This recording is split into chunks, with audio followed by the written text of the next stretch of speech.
Cette semaine, à info.tvc, la fabrique d'Amqui a procédé au lancement des résidences pour étudiants situées dans le presbytère. Le 13 mai prochain aura lieu l'édition 2023 du Vélo Bazar à l'Aréna d'Amqui. On vous dévoile la programmation cinématographique du mois de mai du cinéma Figaro. Des étudiants du Centre matapédien d'études collégiales partiront en mission en Équateur. Et le service d'écoute téléphonique et de référence Telaide célèbre ses 50 ans. Bonne émission!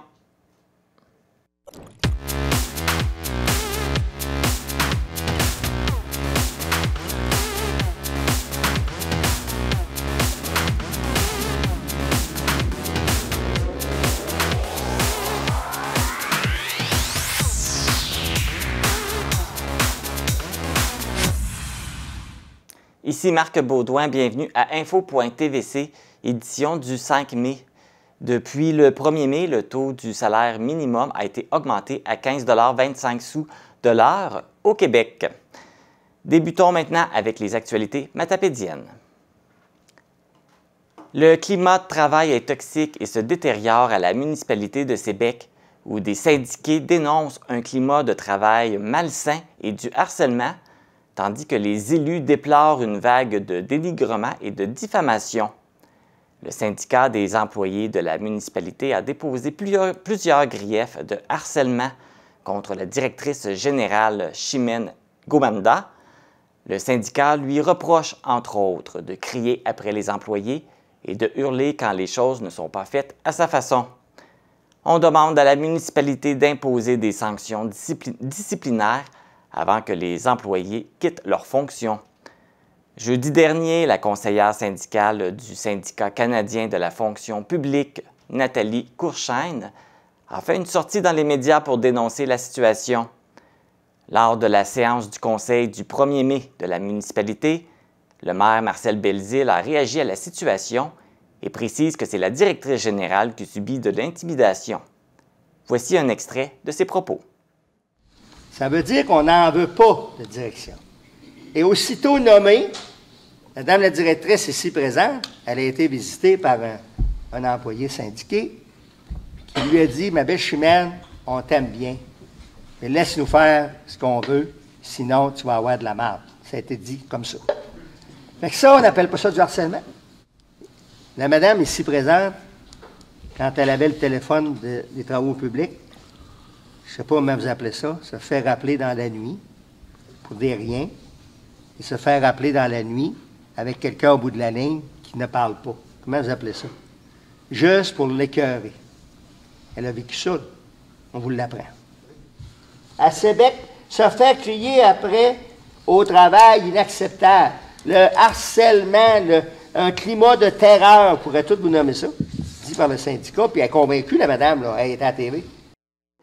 Si vous désirez visionner l'intégralité de l'argumentaire du maire, la séance du conseil est accessible par l'entremise de la page Facebook de la municipalité de Sébec. Le 28 avril dernier s'est tenue l'édition 2023 de la finale régionale du défi Génie inventif ETS à la polyvalente Armand-Saint-Onge d'Amqui. Pour cette édition intitulée « Fait de l'air », ce sont 46 participants qui ont rivalisé d'ingéniosité. Plusieurs équipes des écoles de la Matapédia se sont démarquées et ont obtenu un prix.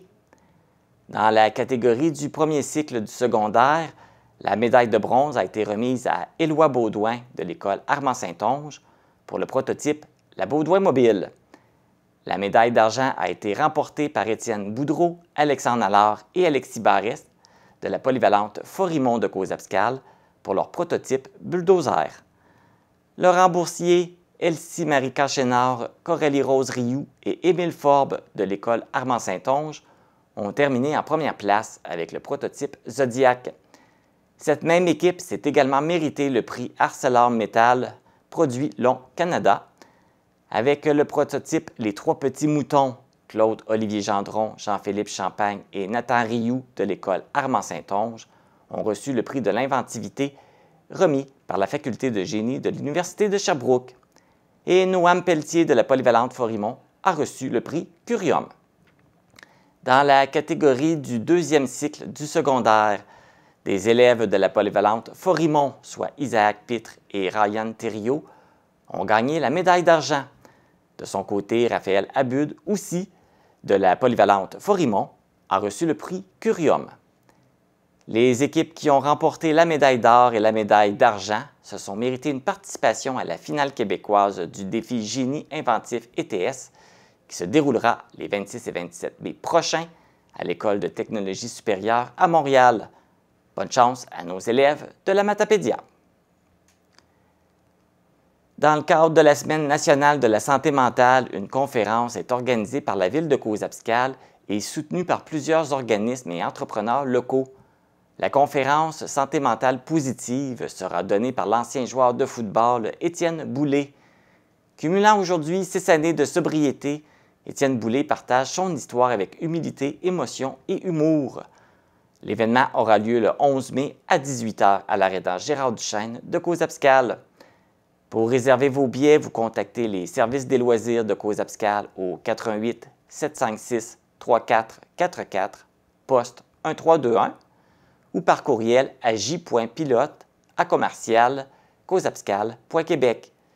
Les billets sont en vente au coût de 10 $ pour les adultes et de 5 $ pour les étudiants de 14 à 17 ans. Faites vite, car les places sont limitées. La MRC de la Matapédia propose une activité d'échange et de discussion sur les réalités que vivent les femmes musulmanes au Québec. Dans le cadre de cette activité gratuite ouverte à toute la population, vous aurez la possibilité de rencontrer Mesdames Samir Laouni et Kenza Beni, deux femmes musulmanes. L'événement se déroulera le samedi 13 mai dès 13h30 à la bibliothèque Madeleine-Gagnon d'Amqui. La ville d'Amqui estime que la valeur historique et architecturale de la gare est à tenir en compte pour considérer la bâtisse comme immeuble patrimonial.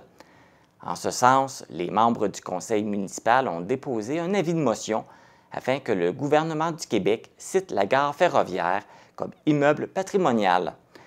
De plus, avec l'ajout de la citation par la Ville comme immeuble patrimonial, celle-ci répondrait à une condition pour que Via Rail conclue la transaction avec Amqui pour que celle-ci en devienne propriétaire. Cette motion a été adoptée lors de la dernière séance du Conseil le 17 avril. Voici maintenant les actualités sportives. Du 28 au 30 avril dernier, la Fédération québécoise de ballon sur glace tenait son championnat provincial mineur à Lévis. Plusieurs équipes du club de ballon sur glace de Sébec se sont démarquées et ont obtenu les honneurs. Tout d'abord, dans la catégorie M16 filles, les draveuses de Sébec ont remporté la médaille d'or. Les draveuses dans la catégorie M19 filles ont quant à elles monté sur la deuxième marche du podium. Du côté de la catégorie M12 filles, l'équipe Les Mini-Chouettes de Sébec sont revenus avec la médaille d'argent au cou. Et finalement, l'équipe masculine RPF dans la catégorie M12 s'est emparée de la médaille de bronze. La Ligue mixte de deck hockey de la Vallée célébrera sa 20e saison cette année. L'objectif des membres du comité est de passer de 6 à 8 équipes. Cela permettrait de concevoir 2 divisions, une plus compétitive et une plus récréative. Pour célébrer ce 20e anniversaire, la Ligue aimerait présenter un match des étoiles comme dans les circuits professionnels et prépare actuellement d'autres événements spéciaux. Il reste encore de la place et du temps à quelques équipes qui désirent s'inscrire, mais la période d'inscription se termine bientôt, soit le 12 mai. La saison débutera le 22 mai au parc Atérostan d'Amqui. Dans cette dernière fin de semaine du mois d'avril se tenait le championnat provincial scolaire de badminton du Réseau du sport étudiant du Québec à l'Académie Sainte-Thérèse. Parmi les participants, on retrouvait 2 finissantes de l'école secondaire Armand-Saint-Onge d'Amqui pour représenter l'Est du Québec, soit Gilliane Boulanger et Sarah Marquis. Lors des rondes préliminaires, les 2 athlètes ont remporté 5 de leurs 6 matchs. Au terme de la fin de semaine, l'équipe matapédienne a terminé en 7e position du classement. Les 2 jeunes femmes avaient mérité leur place au sein de la délégation en remportant la médaille d'or au championnat régional qui s'est déroulé en mars dernier à Amqui. La période de mise en candidature en vue des élections pour un poste au sein de Hockey Bas-Saint-Laurent a pris fin le 28 avril dernier. Guylain Raymond, directeur du service des loisirs à la ville de Coz-Abscal, occupait le poste de président. Comme il l'avait indiqué en début d'année, il ne s'est pas représenté pour le poste. La présidence est maintenant occupée par Amélie Charret de Matane.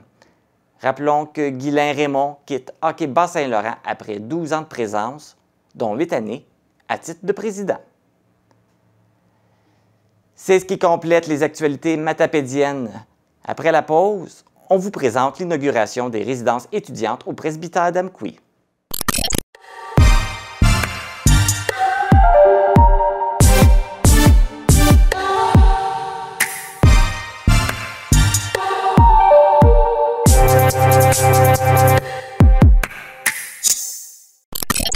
Le projet de transformation du deuxième étage du presbytère d'Amqui en résidence étudiante est maintenant complété. Aujourd'hui, les membres de la fabrique d'Amqui procèdent au lancement du projet et je suis sur place pour vous le présenter. Quand le CEMEC a été inauguré en 1995, il y a eu la bénédiction du CEMEC. On a des photos de ça, ça montre. On est dans un presbytère. Je sais qu'il y en a qui, la religion, ça veut dire certaines choses, mais on a quand même un prêtre à côté de nous autres qui nous vient du Bénin. Puis je te demanderai, Kindé, s'il te plaît, si tu veux bénir nos résidences. Bon. Au nom du Père et du Fils et du Saint-Esprit. Amen. Dieu notre Père, écoute la prière de tes serviteurs qui inaugurent aujourd'hui ces chambres d'étudiants en implorant ta bénédiction et ta grâce. Que tous et toutes les personnes qui vont demeurer ici trouvent en toi un refuge. Qu'à leur sortie, tu sois leur compagnon de route. Qu'à leur retour, tu sois leur hôte.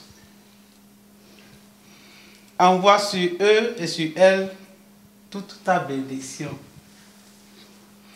Bénis leur existence et leurs travaux. Garde-les de tout danger et de tout mal. Et donne-leur la joie et la paix de ton Esprit Saint pour les siècles des siècles. Amen. Au nom du Père et du Fils et du Saint-Esprit. Amen. Voilà. Merci, Kendall. Merci. Je suis en compagnie de Jeanne d'Arc Voyer, qui est la présidente du conseil de la fabrique d'Amqui, et de Annie-Lydia Galland, qui est la directrice du CEMEC. Bonjour à vous deux. Bonjour. On assiste à une grande journée aujourd'hui parce qu'on inaugure les résidences du presbytère. Et je pense que c'est un projet que ça fait longtemps là, qui est sur les planches et que vous travaillez dessus. Oui, ça fait plusieurs années. On a commencé avec d'autres directeurs du CEMEC. Maintenant, les choses évoluaient lentement. À un moment donné, ça a été mis un peu sur la glace à cause des inscriptions, puis à cause qu'on avait une demande aussi, probablement pour louer pour une garderie. Finalement, ça n'a pas fonctionné. Maintenant, aujourd'hui, on est très, très satisfait de la tournure des événements, d'autant plus qu'on a quand même une garderie pour accommoder les parents à Amqui. Et puis, c'est un projet qui est fait en collaboration entre le CEMEC et la fabrique. C'est quoi la part de chacun dans ce projet-là? Bien, pour le CEMEC, on a offert de l'ameublement, on a aussi offert toute la par rapport à l'électronique et les meubles, oui, c'est ça, les électroménagers. Oui, oui, les électroménagers. Les électroménagers. Parce qu'il faut dire que c'était la direction qui était avant moi, qui a vraiment... Moi, je récolte les fruits, comme je disais tout à l'heure. Je suis tellement chanceuse, mais je suis vraiment contente de ce projet-là. Mais effectivement, c'est ça. On a fait un beau partenariat. C'est sûr que nous, on s'engage aussi à promouvoir sur notre site Internet et de toute manière, c'est avantageux pour nous parce qu'on a besoin de chambres, on a besoin de résidences pour nos jeunes parce que effectivement, à Amqui, on a ce besoin-là vraiment Donc, c'était déjà à la base un besoin. Donc, ça nous fait plaisir de promouvoir les résidences du presbytère et d'avoir ce partenariat-là avec la fabrique, là, ça nous convenait totalement. Oui, c'est un beau partenariat. C'est un partenariat de 3 ans. Puis ça nous permet de louer aussi aux étudiants à des prix qui sont vraiment raisonnables pour les étudiants. Puis, comme on disait tantôt, c'est très près. Donc, même s'ils ont une voiture, ils peuvent voyager à pied. Puis, pour nous, c'est sûr que ça assure à la fabrique un revenu annuel aussi qui n'est pas à dédaigner, là, parce qu'on sait que c'était tellement grand. Puis, on ne peut pas avoir autant de prêtres comme on en avait avant. Alors, c'était une façon de rentabiliser cette bâtisse. Oui, c'est ça. Pour la fabrique, c'est une belle façon là, de conserver aussi le lieu puis d'offrir des services à des étudiants. Tout à fait, parce qu'on aurait pu envisager de vendre, mais ça, on voulait pas parce qu'on voulait vraiment garder ça, que ça faisait partie du patrimoine, là. Puis, je dirais que on est 21 paroisses qui sont réunies ensemble, puis dans les 21 paroisses, on est la seule paroisse dont le presbytère n'a pas été vendu. Puis moi, ce que je trouve, on parlait tantôt de coûts modiques pour les étudiants, mais en plus, le fait qu'ils n'ont pas besoin d'utiliser leur voiture, ils épargnent du gaz, mais c'est tout meublé. Tu arrives dans la chambre, tu as seulement à apporter tes vêtements en réalité. Puis aussi, tu partages donc poêle, frigidaire, laveuse, sécheuse, tout ça. Ils ont aussi accès à un lavabo dans chacune des chambres. Il y a le Wi-Fi qui est fourni. Donc, pour un étudiant, là, je trouve que ça vaut vraiment la peine. Puis, nous aussi, au CEMEC, on avait une table, je dis une table, mais c'est plus un lit, en fait, pour physiothérapie. Donc, on leur a donné pour qu'ils vont pouvoir se pratiquer parce que c'est beaucoup des étudiants en physiothérapie. Ça va leur permettre de travailler en équipe les choses qu'ils vont avoir appris au CEMEC. Là. Fait qu'ils vont pouvoir faire le devoir ici. Exactement, c'est ça. C'est assez merveilleux. Là, c'est 7 chambres qu'il y a ici? Il y a 7 chambres. On aurait pu en avoir 2 de plus. Maintenant, ça nous aurait demandé, côté sécurité civile, d'installer des gicleurs. Ça, c'était une dépense de 20 000 $. Donc, les revenus n'auraient pas justifié là, la dépense. Fait que pour le moment, là, je pense qu'on dessert assez bien. Puis oui, les étudiants, ils ont des appartements qui sont quand même assez grands. L'entretien ménager des espaces communs est fait par le sacristain de la fabrique. Fait qu'on paye ses heures d'entretien ici, là. Et les travaux se sont terminés quand officiellement? Officiellement, je vous dirais, il y en a eu un peu jusqu'à hier, là. Je pense qu'il en reste encore un petit peu à faire aussi. Oui, il reste quelques petites choses, là, mais vraiment, c'est pas majeur. Mais c'est vrai que ça a demandé beaucoup plus de temps qu'on pensait. Puis, en profitant vraiment des heures que M. Daniel Thériault nous a données, c'était vraiment une économie parce que même le 50 000 $, là, c'était dépassé là, pour les coûts d'aménagement, là. Mais disons qu'on en a fait peut-être un peu plus qu'on pensait, mais on voulait que ce soit agréable. D'ailleurs, là, on parle de l'argent et tout, mais c'est qui vos partenaires principaux dans ce projet-là? Les autres partenaires, c'est la Caisse Desjardins, dans le Fonds d'aide au développement, puis le CEMEC avec la fourniture des électroménagers, de l'Internet, puis la fondation du CEMEC. Du CEMEC. Là, vous avez annoncé une bonne nouvelle pendant la conférence de presse. Les chambres sont déjà toutes louées. Ça veut dire que c'était une bonne idée. Ah oui. Puis on a des réservations pour 2024. Il y a une liste d'attente. Je pense qu'il y en aurait eu plus de chambres à louer. Ils seraient déjà tous loués. C'est réellement, tantôt, je parlais de besoins. C'est vrai, puis les jeunes répondent à l'appel. Puis effectivement, il y a une liste d'attente qui arrive avec tout ça, là. Fait que, mais bon, ils vont dans l'ordre, premier arrivé, premier servi, puis c'est bien correct, là. On est certain qu'en ayant fait ça, on nuit pas non plus aux autres personnes qui ont vraiment des logements à louer, puis que c'est leur source de revenus, là. Si c'est ça le problème, c'est un beau problème. Oui, effectivement, c'est un beau problème. Tant mieux, c'est populaire. Les jeunes sont intéressés là, à pouvoir s'installer proche parce qu'il y en a beaucoup qui viennent de partout. Donc, permet de passer la semaine ici. Puis, on peut aller voir sur le site Internet du CEMEC, là, il y a un lien, on peut cliquer résidence et là, on va voir. Il y a peut-être aussi le lien, le site, l'adresse Internet que je ne connais pas. Moi, je sais que je passe par le site du CEMEC, mais on voit très bien là, toutes les chambres et toute la description. Là. Bien, merci beaucoup pour ce... Oui, t'avais-tu d'autres choses à rajouter? C'est bon. Merci beaucoup pour ce projet. Jeanne d'Arc Voyer, Annie-Lydia Galland, merci beaucoup. Merci. Merci à vous. Si vous êtes étudiant ou un futur étudiant du Centre matapédien d'études collégiales et que vous voulez des informations sur les logements du presbytère, vous pouvez consulter le site Internet du CEMEC à l'onglet « Résidence ». Le beau temps arrive, ce sera le temps de sortir vos vélos. Vous avez besoin d'accessoires ou de changer votre vélo. Vous aurez l'occasion de le faire lors du Vélo Bazar.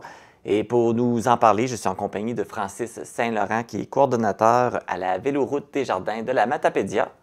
Bonjour Francis. Bonjour Marc. Le Vélo Bazar, c'est un événement qui fonctionne bien. Et quel bilan vous faites de l'édition 2022? 2022, c'était la pré-pandémie.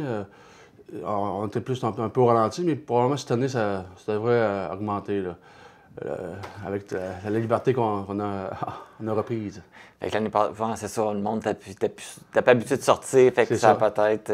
Ça a joué un impact sur le résultat un peu moins, mais cette année, ça devrait être un peu plus fréquenté encore. Ouais. Et comment ça va fonctionner cette année? Est-ce que ça va être un peu comme l'année dernière ou il va y avoir des petits changements? Bon, on a réduit un peu les heures, mais en gros, ceux qui veulent vendre ou donner des articles, soit des vélos ou des articles de vélo, ils viennent, se présentent entre 10h et midi à l'Arena d'Amqui. Il faut passer par la rue d'Auteuil ou les grandes portes. Là. Fait que ça aide aussi à amener le matériel. Puis entre 12h et 14h, c'est la vente. Mais on suggère aux personnes qui veulent acheter de venir peut-être vers midi parce que en une demi-heure, souvent, ça sort vite. Là. Le plus beau. On va partir en premier. Pour avoir le meilleur choix possible. Venez au début. Là, les gens qui veulent donner, est-ce qu'ils doivent vous contacter avant ou ils se présentent juste là? Ils se présentent tout simplement. Puis on remplit un formulaire puis, pour avoir leur approbation puis les conditions qu'ils veulent qu'on donne ou vende les articles. C'est une belle occasion pour les gens qui ont encore du matériel qui est en bon état, qui veulent s'en débarrasser, puis ceux qui cherchent justement des choses. Oui, c'est un lieu d'échange, de rencontre avec tous ceux qui veulent justement départir de matériel ou qui veulent acquérir du matériel plus abordable aussi, mais pouvoir faire du sport quand même. Et puis là, justement, ça va se passer quand, le Vélo Bazar et où? C'est le samedi 13 mai. 13 mai, à l'Arena. À l'Arena d'Amqui, oui. Donc, pour ceux qui achètent, entre midi et 14h. Et ceux qui donnent, ils passent dans l'avant-midi. C'est ça. Après ça, quand la vente est terminée, mais entre 14h et 15h, les personnes viennent chercher leur argent ou leur matériel s'il n'est pas vendu. Le stock. Oui, c'est ça. Les gens, dans le fond, qui vendent, c'est pas eux autres qui le vendent. Ils font juste aller porter le matériel. C'est nous autres, on est l'intermédiaire. Okay. Puis la Véloroute garde 10 % de la vente. OK.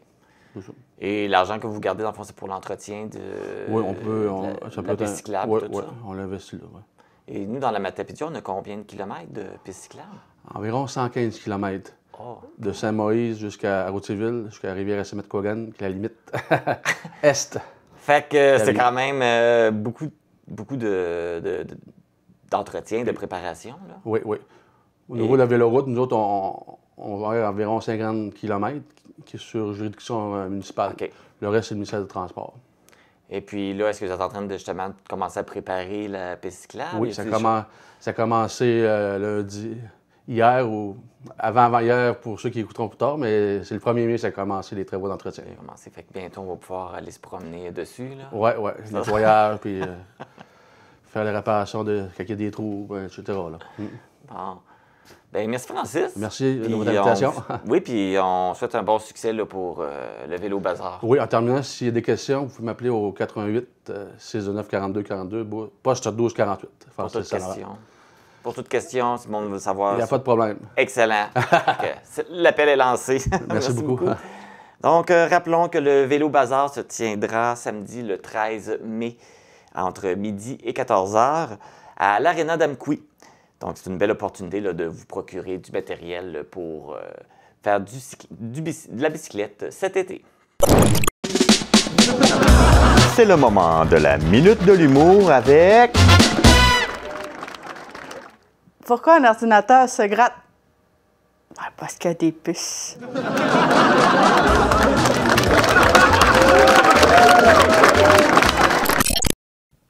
Pour contrer le manque d'informations locales, pour sensibiliser la population, pour mettre en valeur le savoir-faire régional, pour divertir la population, pour être accessible à la portée de tous et proche des gens, pour que nos histoires soient relatées et racontées pour les gens qui ne peuvent se déplacer.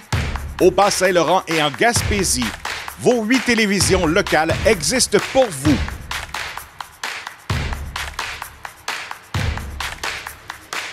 Car vous, c'est nous.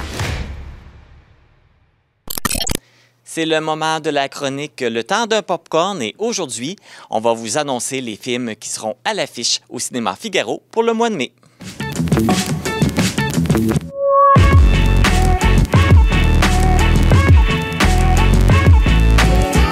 Je suis en compagnie de la directrice générale du cinéma Figaro, Marie-Michel Voyer. Bonjour Marie-Michel. Salut. Alors, on commence le mois de mai et je pense que c'est un gros mois pour le cinéma. Oui, ben c'est un gros mois de mai et ce sera un gros été aussi. On va avoir un calendrier de sortie très rythmé là, à partir déjà de la semaine de vendredi, donc d'aujourd'hui. Déjà, donc c'est Disney qui a mis la pédale au plancher. Donc, c'est Les Gardiens de la Galaxie, volume 3, qui sort ce vendredi. Ensuite de ça, vendredi prochain, c'est le dernier volet des Rapides et Dangereux. 10, et ce sera supposément le dernier. Et ensuite de ça, autour du 23 mai, là, c'est La Petite Sirène en version humain, en prise de vue réelle, là, qui va avoir sa sortie là, dans notre cinéma. Oui, un film qui a fait beaucoup jaser parce qu'il y a beaucoup de gens qui ont critiqué le choix de la comédienne. Oui, je pense qu'on a pris une comédienne à la peau noire. Et bon, on a entendu toutes sortes de commentaires, mais j'ai bien hâte de voir. Ça devrait être très beau. Le film, en tout cas, le dessin animé a été très populaire. Fait qu'on s'imagine que on peut s'attendre à beaucoup pour le film en réel. Oui, on peut... Ce que j'aime de ces films-là, en fait, ce qui est assez drôle de ces films-là, c'est que souvent, comme à mon âge, là, dans la mi-trentaine, c'est des sorties qui ont eu lieu quand on était enfant. Et on a beaucoup de femmes qui viennent voir leurs films, ils viennent revoir les films là, en prise de vue réelle. On veut revoir là, qu'est-ce qu'on a fait là, de ces dessins animés-là. Oui, bon, on aime tout ça, je pense. On a tout, je vais venir le voir, moi aussi. On a tous connu, c'est nos classiques de Disney. On veut voir ce qui arrive avec eux et ces nouvelles versions. Et au niveau est-ce qu'il va y avoir des films québécois aussi au mois de mai? En mai, non. Au début juin, c'est quand même une belle sortie de cinéma québécois qui s'appelle Cœur de Slush. Donc, c'est ça qui va être au début juin. Puis, c'est un film grand public. Donc, vous devriez bientôt voir là, les publicités à la télé, ces choses-là, les bandes-annonces sur nos écrans. Donc, ça s'annonce très bon. On faudra attendre au mois de juin, mais on est gâtés d'ici là parce qu'il y a plein d'autres films.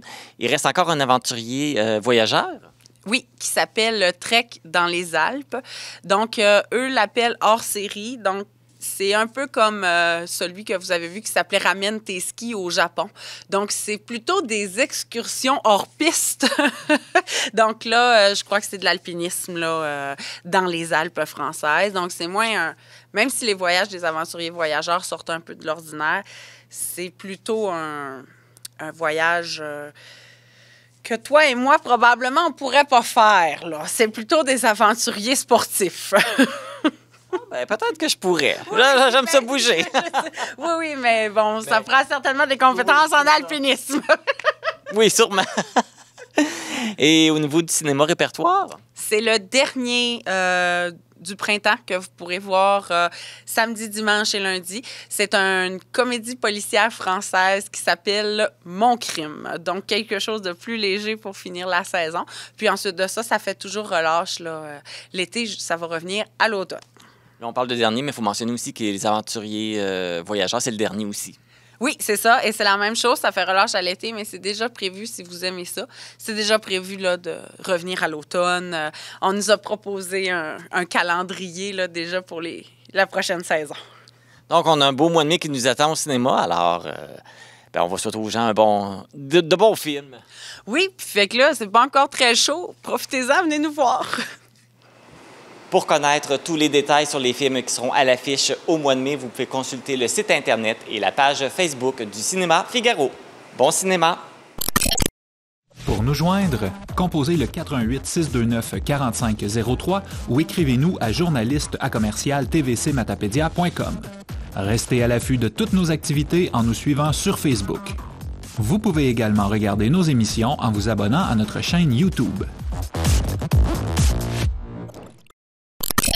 Dans le cadre du programme Mission Monde, le Centre matapédien d'études collégiales, en collaboration avec le Cégep de Rimouski, offre un projet institutionnel majeur qui permet aux étudiants d'effectuer des séjours pédagogiques à l'international.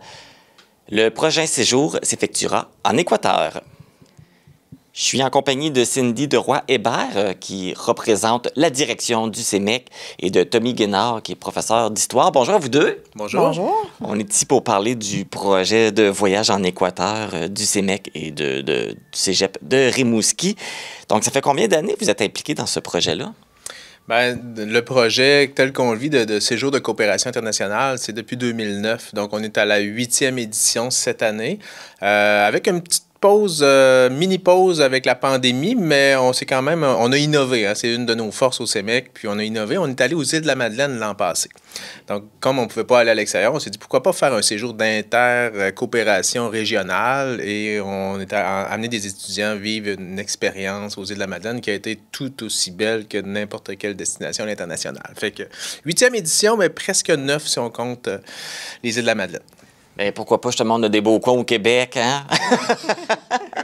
Donc, là, vous allez aller en Équateur. C'était quoi les autres destinations qui ont été choisies? Donc, cette année, avec Mission Monde, il y a eu 3 destinations.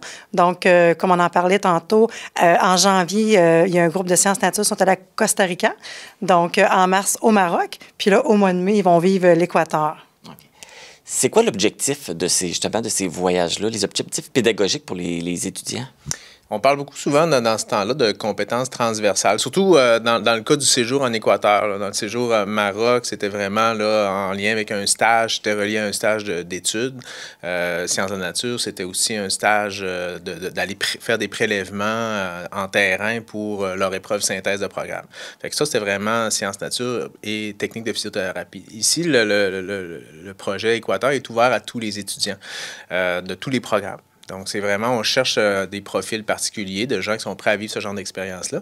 Et les compétences, c'est des compétences transversales, des compétences citoyennes, d'ouverture d'esprit, d'organisation, de responsabilisation, parce que monter un projet, tantôt on parlait des coûts quand même assez importants, mais ça demande de la discipline, il y a beaucoup de documents à compléter, il y a beaucoup d'organisation, et les étudiants prennent part à toutes ces étapes-là. Donc, ils apprennent à gérer, à quelque part, à leur niveau, là, un projet de grande ampleur. Donc, on développe des compétences, peut-être qu'on ne réussit pas à développer dans les cours, mais qu'on finit par développer par le biais de ce projet-là là, extrascolaire. Et ça va être quoi, justement, le thème pour l'Équateur? Cette année, les étudiants ont choisi de travailler sur la présence et le rôle des femmes dans la société équatorienne. Puis pour se préparer, ben, ils ont fait des visites, là, comme on le mentionnait durant la conférence de presse. On a réussi à attacher quelques conférences ici au Québec pour qu'ils soient à même de comparer quand ils vont recevoir de l'information une fois rendus là-bas, d'avoir une approche comparative un peu des deux sociétés. Donc, on va aller rencontrer des femmes là-bas dans différents secteurs. Je pense que ça va être très riche, ça va les nourrir, je pense, puis les conscientiser, parce que les femmes, c'est 50% de la société, mais les chances ne sont pas égales partout, puis c'est encore pire dans d'autres pays qu'ici, puis ici, c'est pas parfait non plus. Donc, de conscientiser, on parle beaucoup de ce sujet-là, d'ailleurs, dans l'actualité, donc, qu'ils prennent conscience qu'il faut s'occuper comme il faut de nos femmes. Il faut avancer. Comme ça a été mentionné dans la conférence de presse, ils vont travailler dans une chocolaterie? Oui. Oui, c'est quand même intéressant. Oui, ils ne savent pas tous. Là. Ce soir, ils vont apprendre plus de détails sur le séjour. Moi, j'ai l'horaire, mais les autres, ils ne la connaissent pas encore. Mais oui, il y a une organisation de femmes qui ont pris possession d'une plantation de cacao. Donc, ils vont vivre l'expérience de l'arbre où on va aller cueillir des cosses de cacao. Comment ils font sécher, on va les faire torréfier et on va passer la journée avec eux autres qui vont nous expliquer les processus. On va être en usine avec toutes les bérets la stérilisation nécessaire où ils vont repartir avec leur tablette de chocolat à la fin de la journée. Au-delà de ça, ils vont aussi il va y avoir des discussions avec ces femmes-là pour comprendre bien ça a été quoi leur défi pour se lancer en affaires en Équateur. Ça va être vraiment intéressant et passionnant. Et puis là, tu mentionnais que c'était ouvert à tous, mais il y avait combien de places pour les étudiants du CEMEC pour ce voyage-là? On avait fait un ratio, parce que, tu sais, quand même, habituellement, c'est des projets CEMEC. Là, il y avait la particularité avec le cégep de Rimouski. Puis on se disait, comme on était le cégep porteur, c'est nous qui portait le gros cégep, parce que ça s'initiait d'ici. Moi, j'avais fixé la barre à 10 ici. Là. Puis on est 10 étudiants ici, puis ils sont 13 à Rimouski, malgré qu'ils sont proportionnellement beaucoup plus importants. Mais tu sais, c'est difficile d'aller au-delà aussi d'un groupe de 23. C'est déjà, ça fait plusieurs... J'ai fait toutes les éditions. C'est le plus gros groupe, là. Partir à 23, c'est du monde. C'est une logistique aussi. À chaque fois on débarque dans une place, on est visible, on prend de la place. Ça prend l'autobus. Pour les voyager, ça prend l'autobus pour les monter à Montréal. Puis là, il y a 23 étudiants, mais j'imagine qu'il y a des enseignants qui embarquent dans le projet aussi, qui les suivent, sont encadrés. Oui, peux-tu y aller, Cindy? Donc, oui, ils sont encadrés avec 3 enseignants. Donc, tantôt, on avait en conférence Geneviève Aspiro, donc du cégep de Rimouski en éducation spécialisée. On a aussi Lily Lessard, qui est enseignante en langue, cégep de Rimouski, et Tommy Guénard, notre enseignant en histoire ici au CEMEC, département sciences humaines. Puis quand on part comme ça, nous, on fait affaire avec un organisme qui s'appelle Arrow International. Moi, c'est un partenaire de longue date, là. Puis, avec nous, il y a un guide de Arrow 24 heures sur 24 aussi qui s'organise, puis avec qui on est en communication, nous autres, pour l'horaire qui fluctue des fois. Il y a les aléas de la société là-bas qui fait que des fois, ce qu'on avait prévu ne fonctionne plus. Mais on a quelqu'un avec nous là, tout le temps. Puis des fois, il s'associe à des gens de la place. Comme moi, je le sais, ça va être la 2e fois que je vais en Équateur et je vais aller coucher chez Payuca et Sophia. Donc, Payuca et Sophia s'est rendu des partenaires de Arrow. Donc, ils vont vous accueillir là-bas. Oui, puis ils aident à préparer le temps qu'on va être dans leur localité. C'est eux autres qui attachent, puis qui préparent, puis sont tout contents de nous accueillir, puis veulent nous faire vivre des belles expériences. Donc, il y a des partenaires locaux comme ça, des poteaux, dans les pays d'accueil. OK, fait que là-bas, les étudiants sont tous accueillis dans une famille, c'est ça? Oui. Le monde, vous ne dormez pas tous ensemble, c'est pas à l'hôtel, tout ça, là, vous dormez dans des familles d'accueil. Ils vont être 3 par famille. Okay. Donc, on va faire les trios d'ailleurs ce soir. Là. On va faire le jumelage. Puis, on sera 3 par famille, ce qui va les sécuriser parce que c'est quand même quelque chose. Déjà, c'est pas les conforts, quand même, c'est pas si pire que ça, mais c'est pas les conforts de nos maisons, c'est pas le même environnement. Et à l'espagnol. Donc, d'être à 3, d'être capable de supporter pendant que quelqu'un fouille dans le dictionnaire, l'autre essaye de trouver les bons mots, pointe, mime. Il passe des beaux moments. Puis souvent, je le sais, quand on va quitter, ça va pleurer. Les gens, en 4-5 jours, ils vont se créer des liens, puis ils vont être tristes de quitter. Là. Est-ce qu'il y avait des critères particuliers pour sélectionner les étudiants? Donc, nous, il va beaucoup sur... il y a un dossier de candidature. Donc, déjà par là, on pose des questions, je te dirais. Quand je fais la présentation, j'en écrème beaucoup. Parce que quand je présente le séjour, là, je présente la réalité. Je veux pas qu'ils embarquent dans le projet en se disant on s'en va dans un projet pour faire un voyage de tourisme. C'est un investissement, c'est du temps. Il y a eu des rencontres à chaque semaine, 1h30, 2 heures. Donc, il faut être prêt à investir ça. Puis, il faut être prêt à vivre dans les conditions qu'on s'en... C'est pas dans un tout inclus 5 étoiles. Là. Fait que je monte des photos. Déjà, ma sélection se fait beaucoup par mes photos. Il y en a plusieurs qui viennent puis qui disent « Ah non, c'est pas pour moi ». Fait que ceux qui restent déjà, qui font leur candidature, après ça, on fait des entrevues de sélection et on cherche des gens ouverts, vraiment ouverts d'esprit, prêts à collaborer, qui ont l'attitude nécessaire, qui sont capables de vivre des changements puis d'être capables de s'adapter rapidement. Fait que c'est pas mal des qualités comme ça qu'on recherche, là, des gens qui sont prêts à vivre une expérience déstabilisante, parce que c'est ça qu'ils vont vivre. C'est quoi les frais pour un séjour comme celui-là avec un groupe d'étudiants?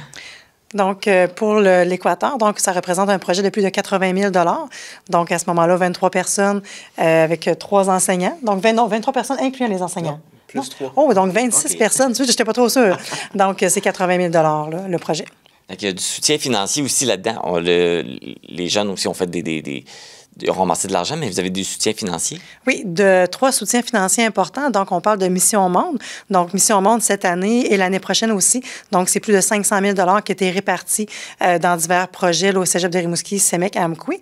Puis, à ce moment-là, on a les 2 fondations, donc la Fondation du Cégep de Rimouski et la Fondation du Centre matapédien d'études collégiales. Ensuite, on a toujours les partenaires des associations générales étudiantes. Donc, c'est vraiment une association autant Rimouski que CEMEC qui ont contribué pour aider les étudiants, parce que cette année, c'est 17 étudiants qui vont partir, en fait, qui ont fait des voyages à Mission Monde. Donc, 17, c'est beaucoup. Oui. C'est vraiment un beau projet, Mission Monde. Bravo d'avoir instauré ça puis de permettre aux étudiants de vivre cette expérience-là. Merci beaucoup. Merci. Ça fait plaisir. Ça fait plaisir. Merci à vous.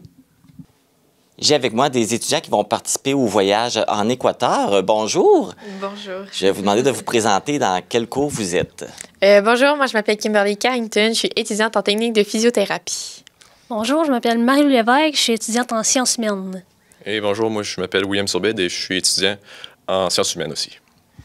Donc, première question, pourquoi vous avez accepté justement de participer à ce séjour en Équateur?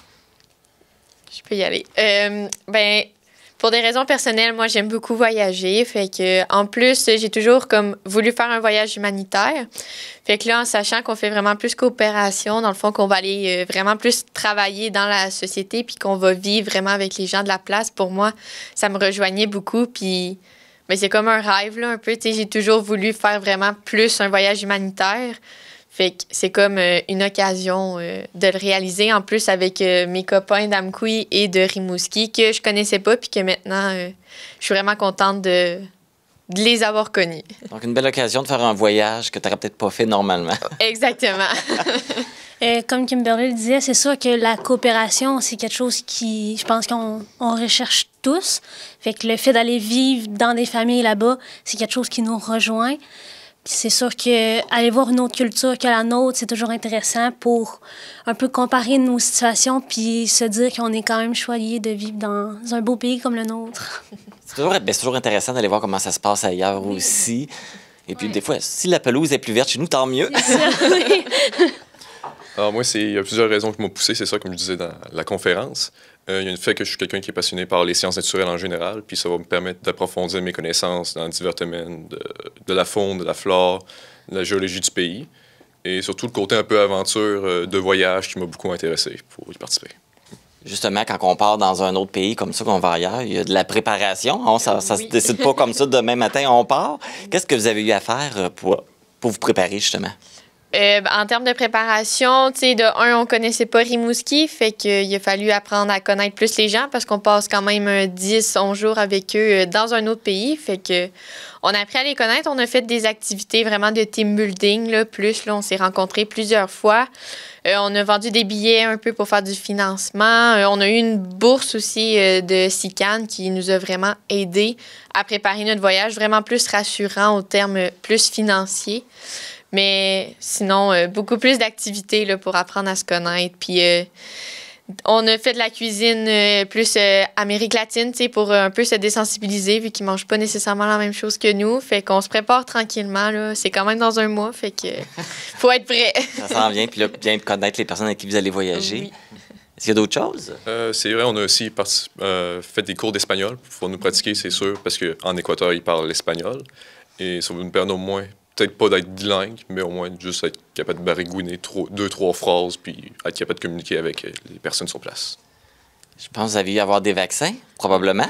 Oui, c'est sûr, parce que c'est pas tout le monde qui avait les mêmes vaccins. Fait que là, on est tous pratiquement égaux puis prêts à partir dans un autre pays pour...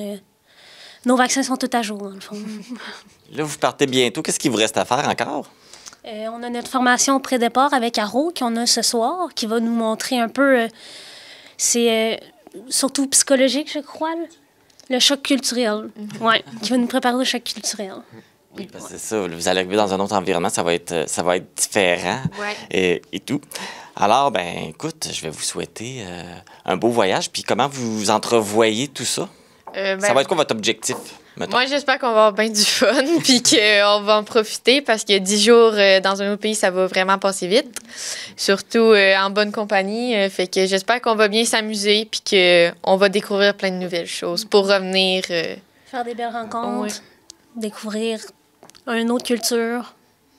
Ils ont bien résumé. Là. Ouais. Revenir avec une belle richesse puis une belle expérience. Exactement. Merci beaucoup puis je vous souhaite un beau voyage. Merci. Ce sera le 3e voyage qui sera effectué en 2023 pour les étudiants du CEMEC qui partiront du 27 mai au 8 juin en Équateur.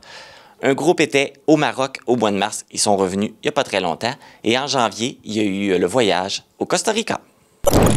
Le 19 avril dernier, le service d'écoute téléphonique et de référence TELAIDE, qui offre de l'écoute active, confidentielle et gratuite pour le territoire du Bas-Saint-Laurent, entre autres, célébrait son 50e anniversaire. Pour nous parler de cette 50e année de service, je suis en compagnie de Joanne Perrault, qui est directrice générale à TELAIDE Québec. Bonjour, Joanne. Bonjour, M. Baudouin, ça va bien? Ça va très bien, vous? Très bien également. Bien, tout d'abord, bonne fête à TELAIDE. Merci. Oui, est-ce qu'on peut rappeler quelle est la mission de TELAIDE? Oui, bien sûr. Alors, c'est de fournir gratuitement un service d'écoute et de référence à toute personne vivant de la solitude, de l'isolement, de la détresse. C'est ça, d'offrir ce service gratuitement à toute la population. Ça fait déjà 50 ans que vous êtes en service. Est-ce que ça fait depuis le début que vous desservez le territoire du Bas-Saint-Laurent?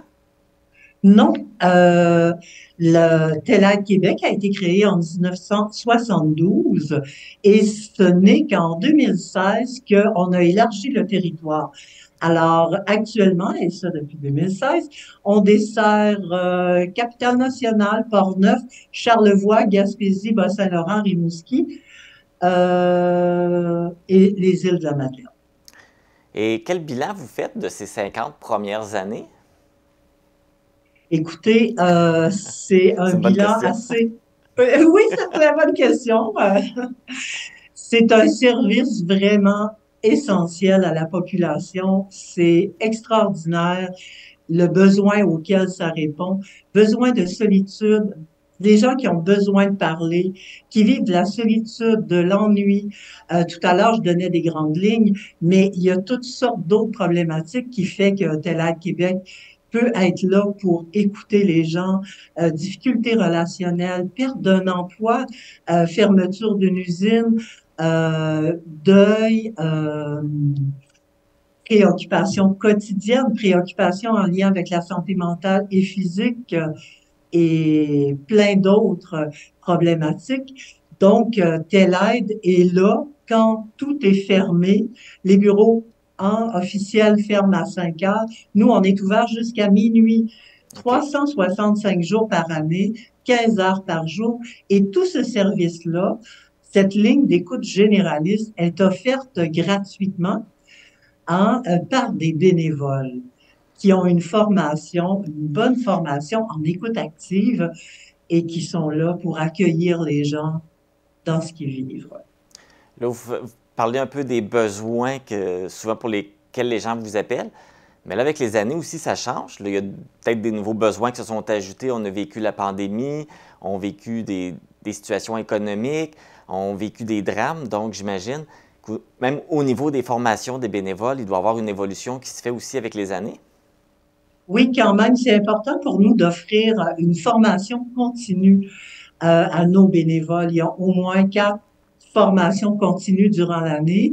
On fait des mises à jour également de la formation initiale qu'ils reçoivent à leur arrivée. Oui, on veut s'adapter aux nouvelles réalités, aux nouveaux types d'appels, aux nouveaux besoins qui sont exprimés par la population, là. Et c'est très, très apprécié de la part des bénévoles également. Et là, avec les années, est-ce que vous recevez plus d'appels? Est-ce que vous remarquez qu'il y a plus de gens qui appellent? Effectivement, il y a eu une augmentation au fil des années. Il y a eu quand même un bon moment durant la pandémie. Et là, une légère baisse, mais c'est revenu en fait à la normale, comme un peu avant la pandémie. OK. Et ça donne, l'air de rien, 500 000 appels de répondus dans les 50 dernières années. On peut parler d'une centaine de mille d'appels par tranche de 10 ans. Fait que chaque année, on reçoit 10, 13 000 appels. OK. Fait que c'est quand même important, là, et ça répond vraiment à un besoin. Oui. Et puis là, souvent on se demande, bien, il y a plus d'appels, mais c'est une bonne nouvelle?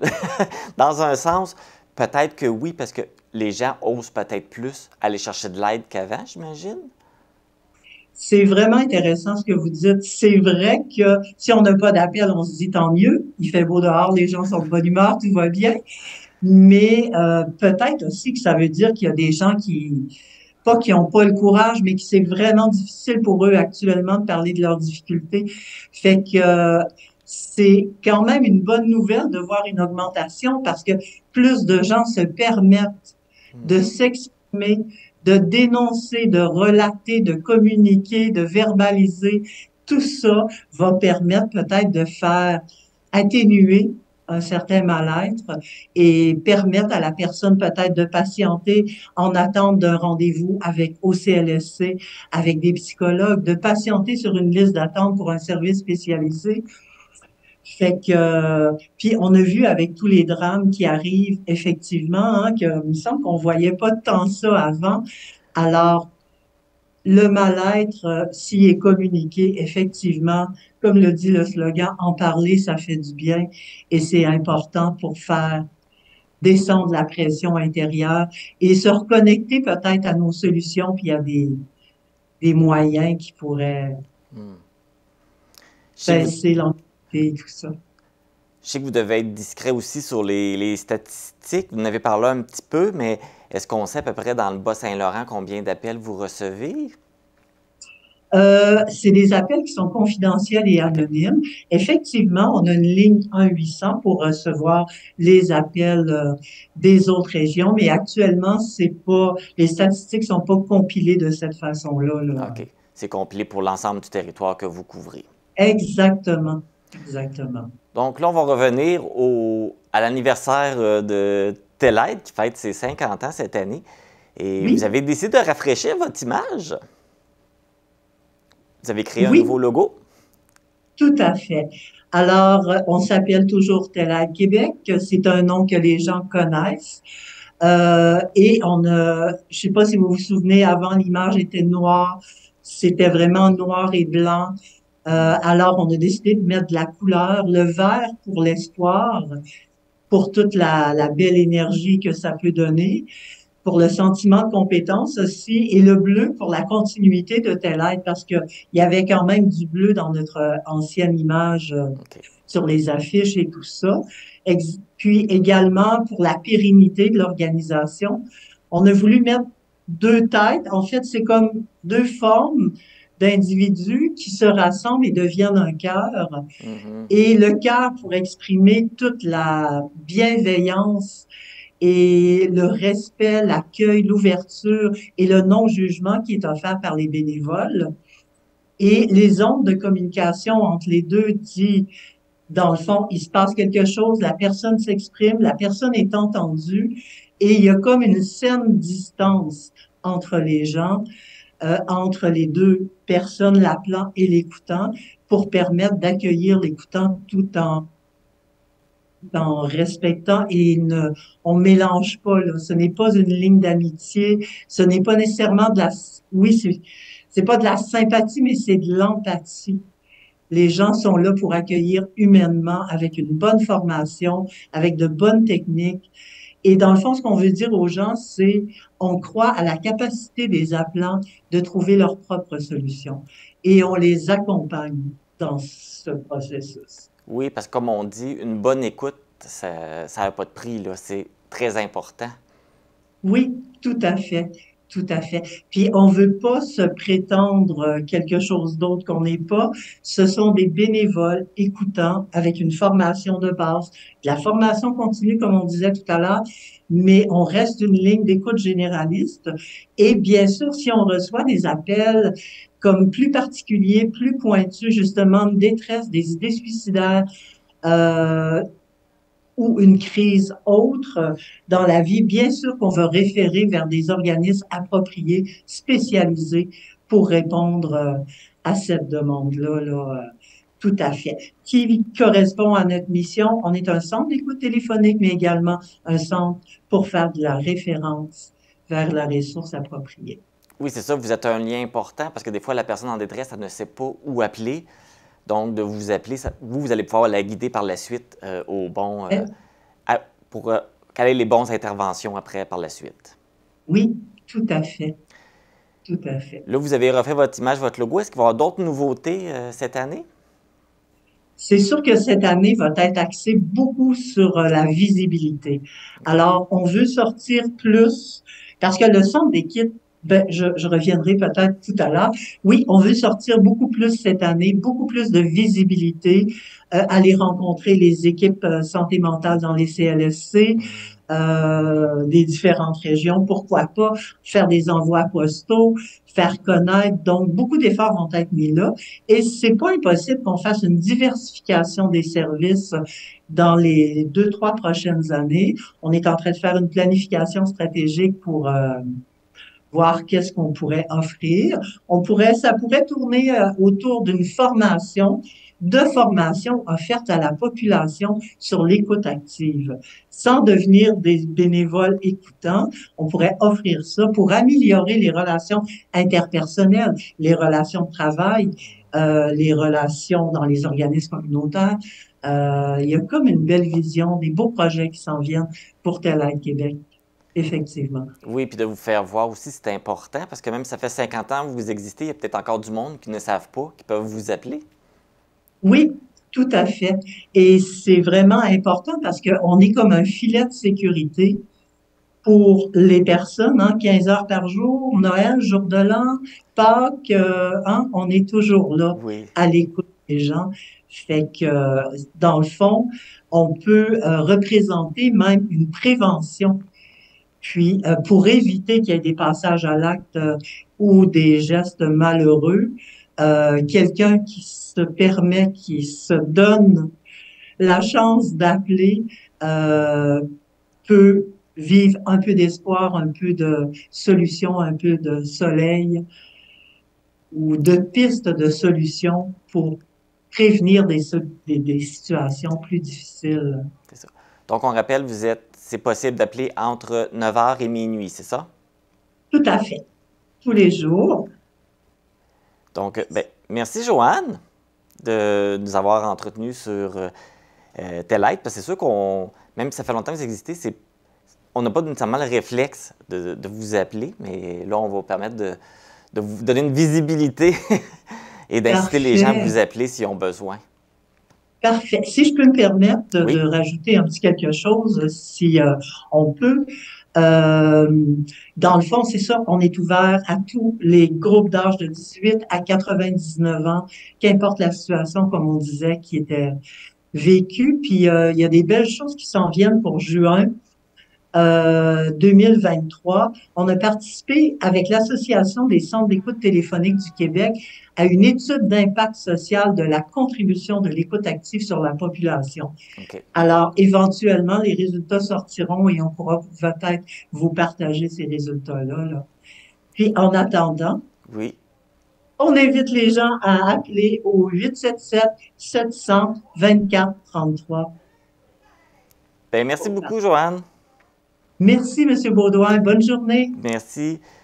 Si vous vivez des moments difficiles et que vous avez besoin de parler et de références, n'hésitez pas à contacter Tel Aide au 88 686 2433 ou par le numéro sans frais 1877 700 2433. Informatique Barest est responsable de l'entretien du matériel informatique de votre TVC. Informatique Barest, vente et réparation d'ordinateurs, services commerciaux et résidentiels. 418-629-INFO. C'est ce qui termine cette édition du 5 mai d'Info.tvc. Un petit rappel que nous sommes dans la campagne du Biscuit Sourire de Tim Hortons. Vous avez encore jusqu'au 7 mai pour vous procurer vos biscuits et les fonds amassés iront pour l'organisme Les Grands Amis de la Vallée. Les vêtements que je porte sont une gracieuseté de la boutique Passion Mode située à Cause-Abscale. Ne manquez pas le télébingo ce dimanche dès 12h30. Les cartes à jouer sont de couleur jaune. Merci d'avoir été à l'écoute. Je vous retrouve vendredi prochain pour une autre édition d'Info.tvc. Bonne semaine et mangez des biscuits pour une bonne cause.